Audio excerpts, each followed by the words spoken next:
There are moments in life when, even surrounded by noise, we feel something quietly tugging at the edges of our heart, a soft pull toward stillness, toward meaning, toward a place where the mind can breathe again. It happens in city traffic, in crowded rooms, even in the middle of our daily ambitions. The world demands movement, yet our spirit sometimes asks for a different kind of journey, one that requires us to sit, to listen, and to understand ourselves. But when we finally step into that silence, another truth often rises. Stillness is not as easy as we imagine. The mind wanders. The heart misses its comforts.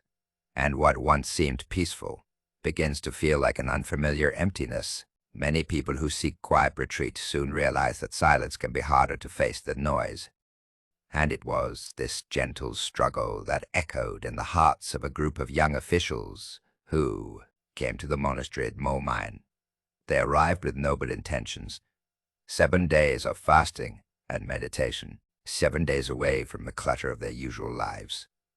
The Thingazar Sayadaw welcomed them warmly, praising their devotion and giving them simple rooms to stay in. For a few days they tried to settle into the calm rhythm of the monastery. The mornings were cool, the halls quiet, the routines uncomplicated. Yet, by the 3rd or 4th day, the Sayadaw looked at them with soft eyes and asked almost knowingly, "Are you finding your stay here profitable? Would you have enjoyed your vacation better if you had stayed at home?" Their answer came with honesty, the kind that slips out when the heart feels safe.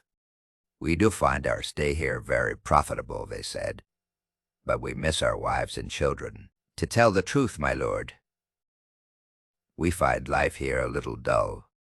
The Sayadaw smiled. "You must be longing for the end of the vacation," he replied gently. "You remind me of the puppet master who yawned away the night." And so his story began. The Sayadaw's voice moved slowly like a quiet river at dawn, carrying the young officials into another world, one not distant in time, but familiar in feeling. He spoke of an apprentice in a puppet show, a young man whose heart burned with ambition. For 3 long years he had served under the puppet showman, 2 years as a junior apprentice, guiding the small animal puppets, the creatures that danced lightly but held no great importance in the grand stories shown to the crowd. Another year as a senior apprentice handling the more fearsome creations, the alchemist with his mysterious hands, the dragon with its sweeping curves, the ogre with its heavy looming form. He had done all that was asked of him. He had practiced, endured, obeyed. Now he felt ready. Ready to be seen, ready to be acknowledged, ready to hold in his hands a puppet that carried the destiny of the story.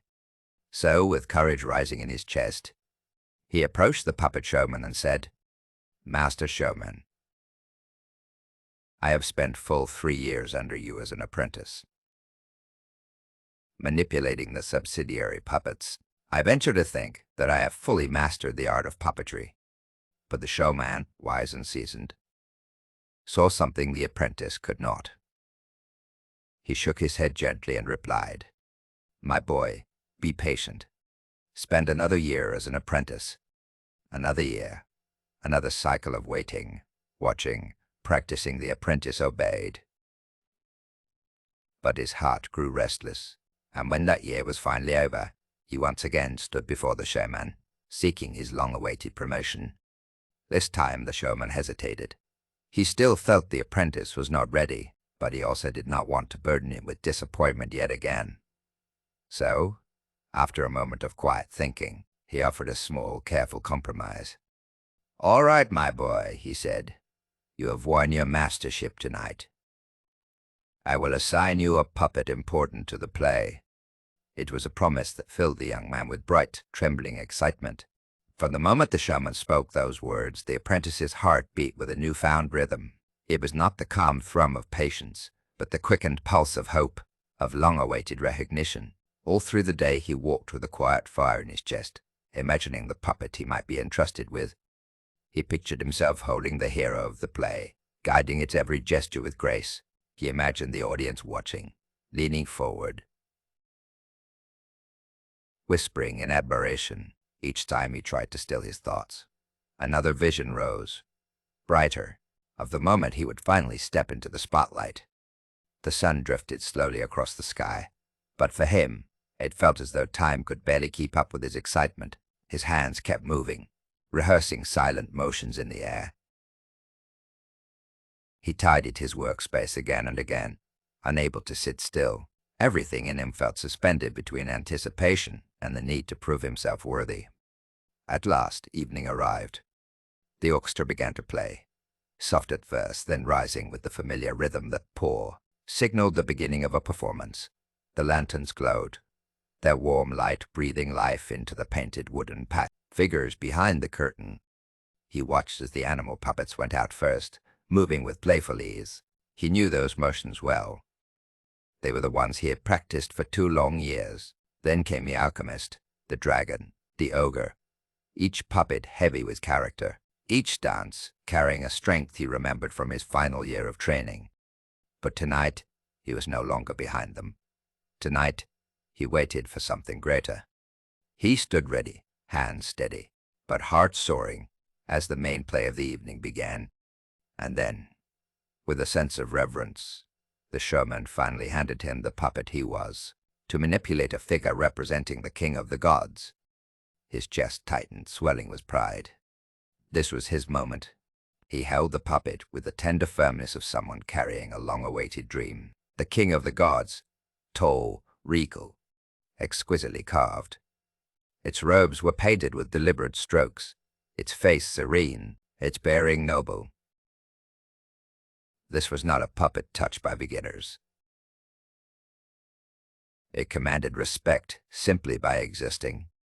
For a moment the apprentice felt the world narrow into a single point of joy. This was the role that would reveal his talent, the night that might open the door to everything he hoped for.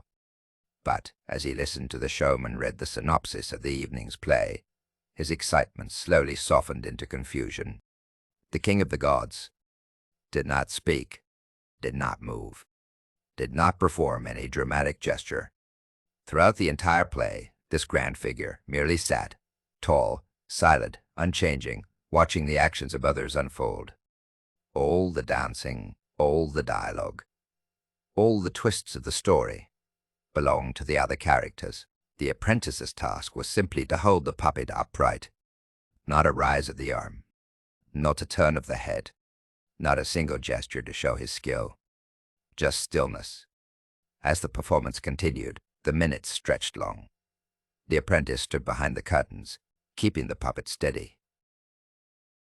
Watching scene after scene come and go, the audience laughed, gasped, clapped, but none of it had anything to do with him. His early pride gave way to restlessness, his restlessness to boredom, and soon in the quiet shadows of the stage, he found himself yawning softly at first, then repeatedly wishing not for applause, but simply for the night to end. He waited, and waited, and waited again, his mind drifting toward the thought of dawn, longing for the final moment when the play would close,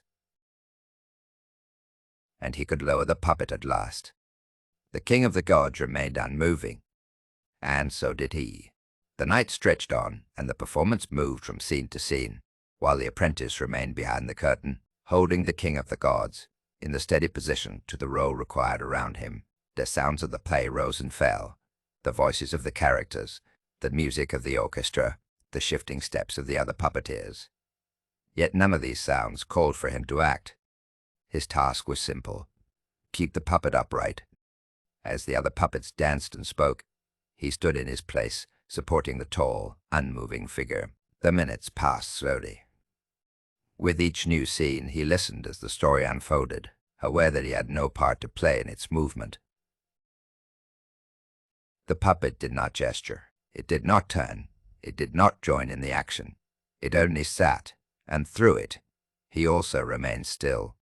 The long hours grew heavier, and the sameness of the task pressed gently against his patience. Several times a yawn rose through him. quiet, unplanned. The natural response to a night without motion. He shifted his weight, only enough to stay balanced, careful not to disturb the figure he held. He watched the rhythm of the performance continue. As the night deepened, scene after scene passed. Time moved forward, but for him, it felt slow, stretched thin by the repetition of holding the same position. Nothing changed. Nothing demanded more of him. The only thing to do was wait. And so he waited. Through the music, through the dances, through the long unfolding of the play, his mind fixed on the simple hope that dawn would come soon. As the closing notes of the play echoed through the hall, the apprentice finally lowered the puppet he had held for so long. It felt lighter than when he first received it. Not because its weight had changed, but because his heart had. The crowd outside applauded the performers, but their praise drifted past him like a breeze that touched but did not linger. He stepped away from the stage with a slow breath, realizing that the waited moment had come in a form he had never imagined. The night had not given him movement or glory. It had given him patience. It had shown him a truth many never learn. That even the highest roles sometimes ask for stillness, not display, presence, not performance. And as the Sayadaw finished recounting this tale to the young officials, his gentle smile carried the lesson forward without a single added word. Their longing for excitement, for movement, for the familiar comforts of home, he had answered it not by rebuking them, but by offering a story that mirrored their own restlessness. The puppet master had yearned for fame, and found quiet instead. And in that quiet, a deeper understanding had unfolded. If this story touched a quiet corner of your heart, if it reminded you that not every moment of growth is filled with motion, if it helped you breathe a little deeper, even for a moment, then you are welcome to return here whenever the world grows heavy. You may subscribe to walk this path with me, like the gentle rhythm of footsteps on an early morning floor. You may like the video if its calm stayed with you, or share it with someone who might need a breath of stillness today. And if a thought surfaced while listening, you may leave it in the comments, not as noise, but as part of a quiet conversation we build together. May the lesson of this night stay with you, softly, patiently, just as the king of the gods sat, unmoving, teaching without ever needing to move at all.